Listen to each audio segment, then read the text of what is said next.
A fuel cell as the main power for a car sounds a bit like science fiction to the most of us, but Hyundai already has more than 500 cars inside of Europe on the roads today, and the numbers are still increasing. They deliver their hydrogen cars into 15 countries only in Europe. Now they're presenting the next generation. This car is called Nexo. It's a hydrogen car. It will be at the market soon, and what it makes so special and what it offers, let's find out now.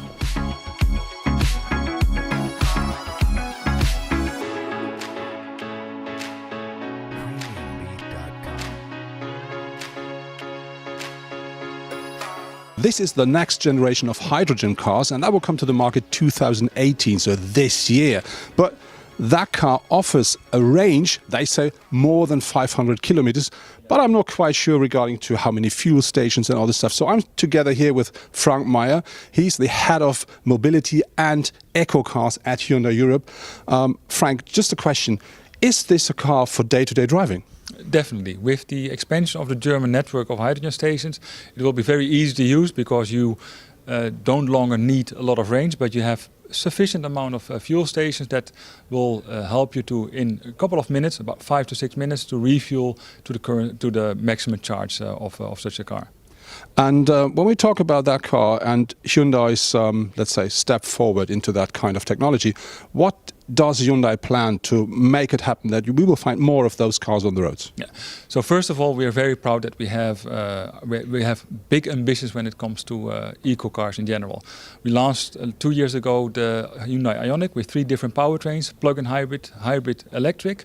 This year we are also launching next to this Nexo Arcona EV, giving a very wide array of vehicles that will fulfill the requirements for each different country or segment in the market.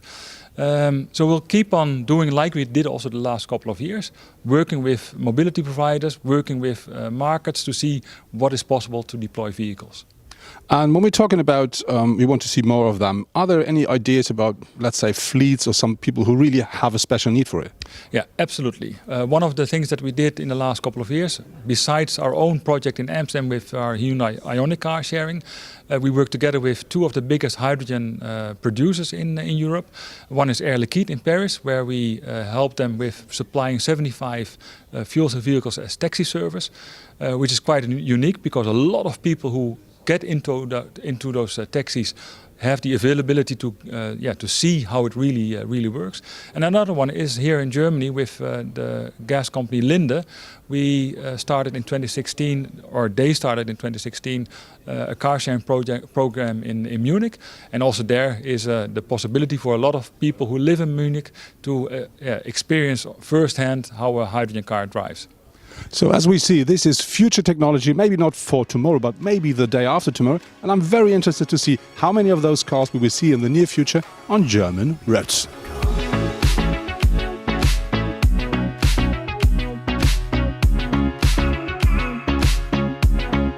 The design of the Nexo is, as I think, really fresh and very modern. And this is something Hyundai did on purpose. But why they did it and what they did, the expert will tell us now.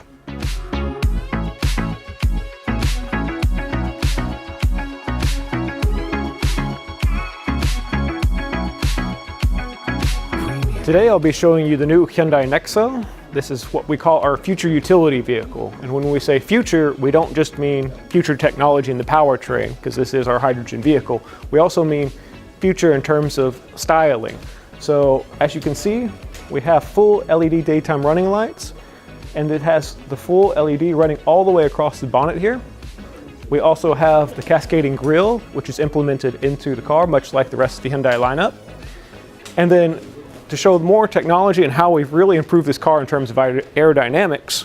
So air comes through the bumper, passes over the wheel, which is especially designed for allowing the least amount of air possible to pass through the wheel. Only the minimum amount comes through to cool the brakes, and the rest passes over the wheel and over the rest of the vehicle.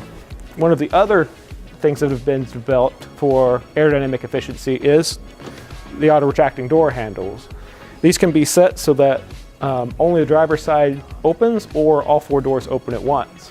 Also along the side, they've implemented this D-pillar spoiler here, where air usually builds up, This spoiler helps break up the airflow so that the maximum lowest aerodynamic efficiency can be achieved.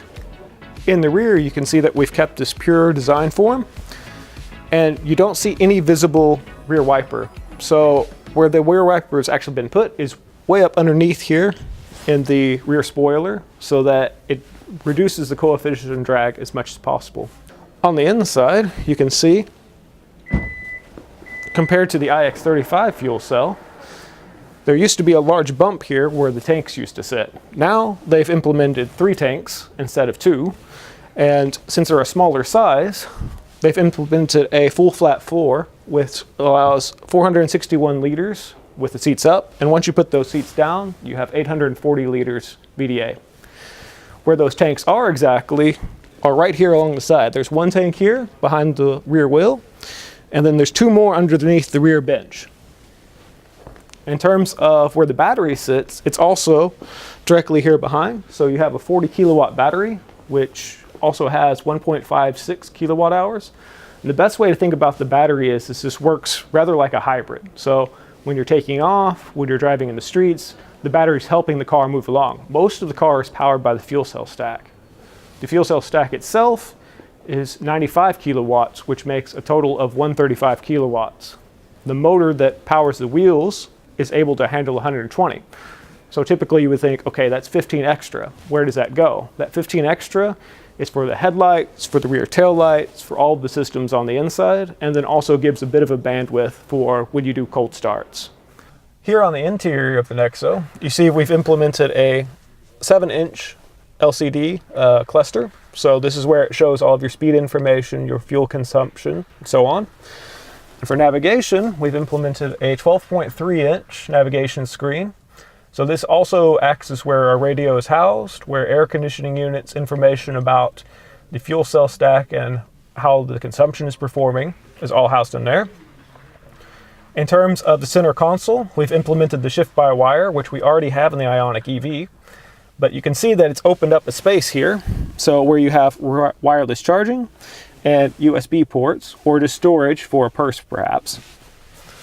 Also, on the interior, we have what we can show as blind view monitor. So the system is a camera that's implemented into the rear view mirror. Every time you turn, you can see what the rear view mirror sees. This is combined together with blind spot detection, so you have 2 systems which are constantly protecting you when you switch lanes on the highway. Speaking of driving on the highway, this car has lane following assist, which is an advanced form of lane keeping assist. Lane keeping assist watches only 1 lane while you're driving on the highway, which constantly is correcting while you're driving. Lane following assist watches both lanes on the highway, which keeps the exact center of the road at all times. And this starts from 0 kilometers per hour up to the top speed of the vehicle at 179 kilometers per hour.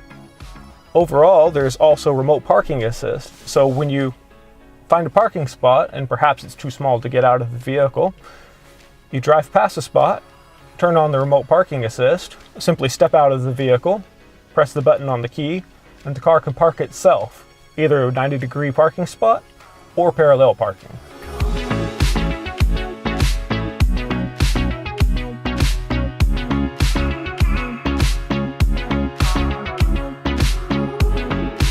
The Hyundai Nexo is at the moment, I would say, more technology package than a day-to-day car. But very important is you can drive the car daily, and the grid of power supplies for hydrogen cars is growing daily. Very important is the Nexo is not only emission-free, it also reduces the amount of fine dust pollution that 2 diesel cars would put in the air while driving the same distance. And what I really like with the car is the design of the car really is a bit futuristic, but it will still fit already today in our traffic.